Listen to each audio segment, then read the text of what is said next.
So നമുക്ക് ഇന്ന് ഈ വീഡിയോയിൽ ടൈമിംഗ് ഡയഗ്രാം, മിനിമം മോഡിലുള്ള ടൈമിംഗ് ഡയഗ്രാം, റീഡ് ചെയ്യുമ്പോഴും റൈറ്റ് ചെയ്യുമ്പോഴും ഉള്ള ടൈമിംഗ് ഡയഗ്രാം ഡിസ്കസ് ചെയ്യാം. ആദ്യം നിങ്ങൾ ക്ലോക്കിലോട്ട് നോക്കൂ. ഒരു ക്ലോക്ക്, ഒരു മെഷീൻ സൈക്കിൾ ഇൻവോൾവ് ചെയ്യുന്നത് T1, T2, T3, TW എന്ന് പറഞ്ഞാൽ വെയിറ്റ് സ്റ്റേറ്റ്, T4.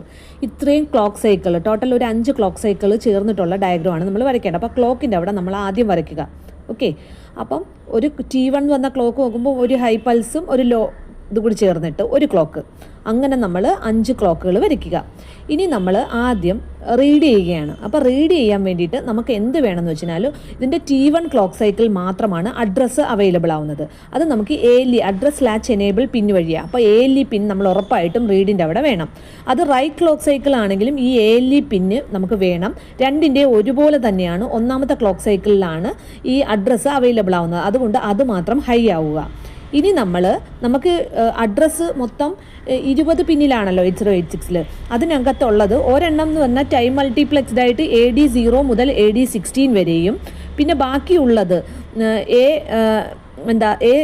AD0 മുതൽ AD15 വരെയും, ബാക്കിയുള്ള AD16 മുതൽ A19 വരെയുള്ളത് സ്റ്റാറ്റസ് പിന്നുമായിട്ടാണ്. അതുകൊണ്ടാണ് അവിടെ 2 ഡയഗ്രാം നിങ്ങൾ താഴെ കാണുന്നത്. ഒന്ന് അഡ്രസ് ബാർ സ്റ്റാറ്റസും രണ്ടാമത് അഡ്രസ് ബാർ ഡേറ്റയും. കാരണം അഡ്രസ് ബാർ ഡേറ്റയിൽ 16 അഡ്രസ് ലൈനേ വരുത്തുള്ളൂ. ബാക്കി റിമൈനിങ് 4 അഡ്രസ് ബാർ സ്റ്റാറ്റസിലുമായിരിക്കും അവൈലബിൾ ആവുന്നത്. അവിടെ നിങ്ങൾ ശ്രദ്ധിക്കാനുള്ളതെന്ന് വെച്ചാൽ ആദ്യത്തെ T1 ക്ലോക്ക് സൈക്കിളിൽ മാത്രമാണ് അഡ്രസ്സ് അവൈലബിൾ ആവുന്നത്. ബാക്കിയുള്ള ക്ലോക്ക് സൈക്കിളിൽ ഡേറ്റ പിന്നിലാണെങ്കിൽ ഡേറ്റ അവൈലബിലിറ്റിയും സ്റ്റാറ്റസ് പിന്നിലാണെങ്കിൽ സ്റ്റാറ്റസ് അവൈലബിലിറ്റിയാണ്. അപ്പോൾ അതാണ് അവിടെ ഇൻഡിക്കേറ്റ് ചെയ്തിരിക്കുന്നത്. ക്ലിയർ ആണല്ലോ? ഇനി ആദ്യത്തിൽ നമുക്ക് റീഡാണ് കാണിക്കേണ്ടത്, അല്ലേ? റീഡ് സൈക്കിളാണ് കാണിക്കേണ്ടത്.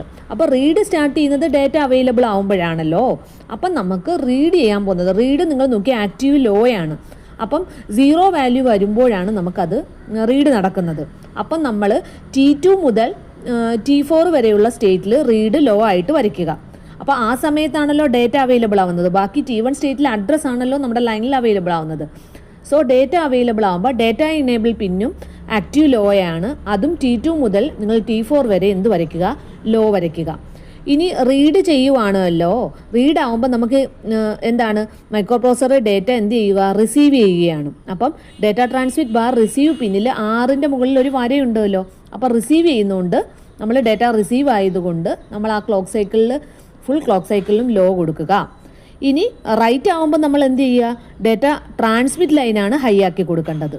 ഓക്കെ, അപ്പം ഇവിടെ റൈറ്റ് പിന്ന് ആണ്. ഇത് രണ്ടിലും നിങ്ങൾ നോക്കിക്കഴിഞ്ഞാൽ അവിടെ റീഡ് പിന്നാണെങ്കിൽ ഇവിടെ റൈറ്റ് പിന്ന് വരയ്ക്കുക.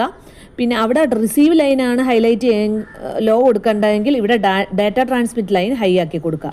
സോ ഒരേ സമയം നമുക്ക് റീഡും റൈറ്റും ഒരേ ഡയഗ്രാം നോക്കി വരയ്ക്കാൻ പറ്റും.